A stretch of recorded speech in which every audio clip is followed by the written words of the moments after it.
Hey guys, Desolator Magic here. Sorry for all the birds in the background. I yelled at them to shut up and now they're twice as loud. How rude. But you might have seen on KrepsyK's gardening video that I challenged him to a competitive garden off. So here it is. So we've got red shallots from here over. We got some kind of basil, I forgot. I probably labeled the other side, but whatever. We got some chives, which I could never get to germinate. And tender green mustard, which is already growing. So I should probably look up how to turn that into mustard. Next up, we got just a whole tray of garlic chives because they're awesome. I had to buy them at a gardening store because, like I said, I just can't get them to germinate. All right, in the tomato section, we got some Romas. I know, super boring, flavorless, and good for sauce, which I never make. I usually just eat them straight up. Then we've got, I forgot, extreme bush tomatoes, of which apparently only one germinated, but hey. Yeah, no, I'm way behind on them. I didn't start them inside. Then we've got an entire pot of tarragon and garlic chives. You can see they're doing really well so far. And finally, beefsteak tomatoes. Yum. Still waiting for them to germinate. So you might be thinking to yourself, well, I can see who's winning so far. Oh, Kenya. Whole line of cucumbers. We got about, I don't know, 20 square feet of corn going on there. And then we got watermelons. We got one patio bush tomato, I believe it's called. Let's see, in case I didn't mention it, watermelons, I think I did, and then a whole lot of marigolds. I've also got some cilantro sprinkled in and a couple other little fun surprises. Right outside the main garden, we've got a little bit of Greek oregano coming up. Really does not appreciate the heat, but it's finally doing good today. And two more garlic chives. Boy, are those hard to transplant. They're technically an onion. You're not supposed to transplant them, so whatever. Oh, and right up here is where we're going to put the water capture system. Oh, and this ain't amateur hour either. We're going big. Got this for free, by the way. Right here we've got some very rare purple dove beans. The bean pods, I believe, are purple, as are the stems. Pretty much just taste like normal beans, but I thought they'd look kind of cool, so why not?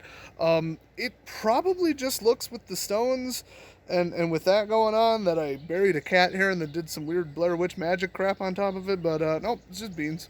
Or maybe the cat died because it swallowed a bunch of beans.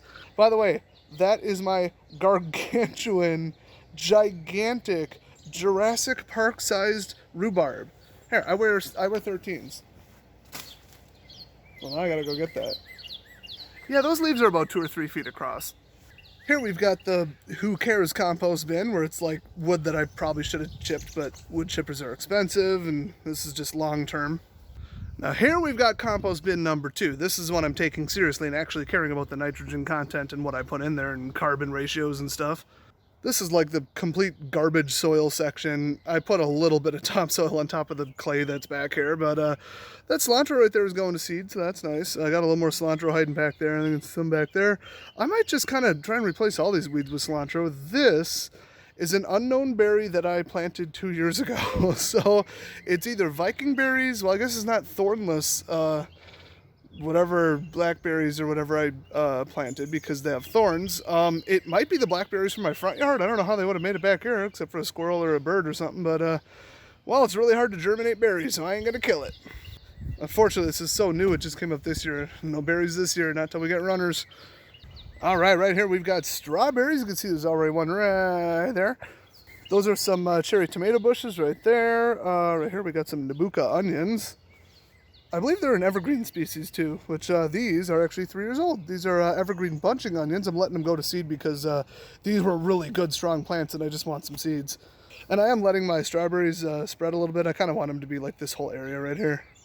2 of those lines right there of carrots are Shinkurota carrots. I forget what the other one is. Probably tender sweets, I think. Something like that.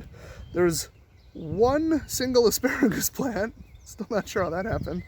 Then we've got, let's see, those are Armenian cucumbers, and those are regular improved green or straight 8s or Space Master, as I call them, space cucumbers.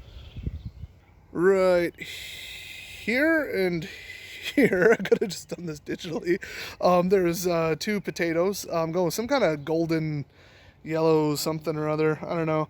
There's actually 2 rows of them. But I use ones from the grocery store that have anti-chitting chemicals on them, which really keep them from growing even if you wash them off 10 times, soak them, and then plant them. So I might have to do something a little different there. Seed potatoes are expensive. Right here, I think we've got more purple dove beans, actually. They might be a different type. It might be stringless. There we got some cilantro going to seed because you can never have too many cilantro seeds. And finally, we've got the former location of a whole bunch of cilantro plants. There's still one left. The rest were starting to bolt, so, you know, had to clip them. But I tried cucumbers in the back thinking that they would either sprout when the peas were already done, or I don't know. I don't know what the math was on that. I was wrong. They died. They got shaded out. So these are the monstrous beast peas right here. They're still recovering from the heat, but they usually do that on the bottom. They're supposed to look like that. We do have one chive plant that I transplanted that worked out great, so that's cool. And that's regular chives, not garlic chives. I wanted both types because they're both delicious. And I believe on this side we're going for even more garlic chives. Still nothing sprouting. I mean, they are a problem plant. But hopefully, as soon as the peas are done and done climbing, that I'll be able to put them up that little trellis there. So I'd say out of everything, I'm most excited about the corn and the watermelons there. Hopefully they work out. Never done watermelons before. I guarantee that's not enough space. And with how dry it's been, I probably got to throw in some mulch at some point here. So hey, let me know what you're growing this year, and who do you think won between me and Krepsy? I wonder. And I'll see you guys next video.